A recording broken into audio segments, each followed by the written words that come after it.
am just about ready to start steeking my Aran cardigan. But I have a little bit more knitting to do, and I wanted to show you part of my decision-making process so you can understand later when I'm steeking what I did as part of the prep. Now, I have the body of my cardigan, and you'll notice there's a very, very plain section right up the front. These were the 6 stitches, or 5, whichever you decide, that were left plain, because I'm going to cut right up the center of that, fold that little flap back, pick up the stitches, and then knit my button band. Okay? Now, you'll also notice at the top of the plain section, there's a little bit of a kangaroo pouch. This is where I put some stitches on a holder, basically right here, just 3 stitches, and then I slowly decreased these side stitches, keeping a new set of steek stitches in place. Okay, so you work up to where you want the beginning of your neck shaping.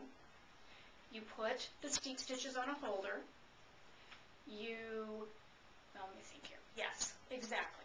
You put the steek stitches on a holder.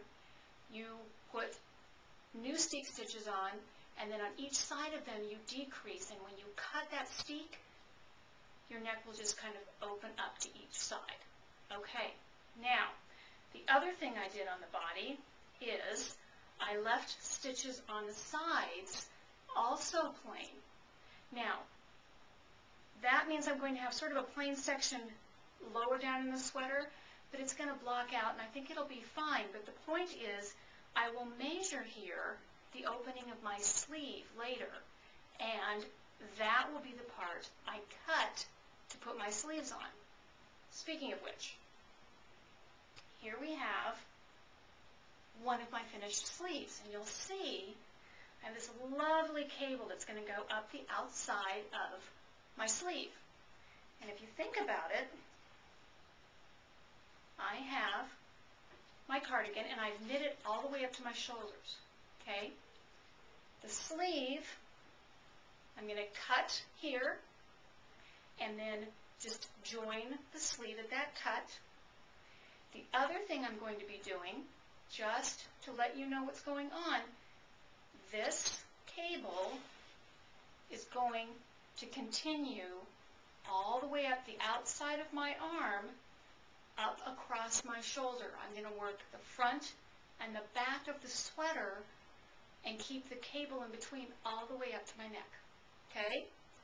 So that's kind of the prep I've been doing. I kind of tried on my sleeve, and when I tried on my sleeve, it came to the underarm of my arm, and I thought about, do I want this cable to continue up? And if I do, that's going to affect how deep I cut the armhole. Okay? So we're almost ready. I just decided I want to make the sleeves a little bit longer. Okay? I'm going to add half of a cable repeat. The other part of that decision-making process was I counted how many stitches I have between the side of my neck opening and the underarm. Those stitches are going to be used up when I knit my cable top of my sleeve, my saddle shoulder. I want to make sure that I repeat the cable enough. It comes out to about 2.5 cable repeats over my shoulder. So I'm going to add an extra half on the sleeve before I start to do the rest of the cable up my shoulder. Now it'll all work out. You're going to have to wait for me though, because I have to do a little bit more knitting on the sleeve, and then I will show you some very neat tricks for steeking. Brand new things, totally excited. It's going to make you feel completely comfortable with steeking, and you'll fall in love with it. Okay, a little bit later.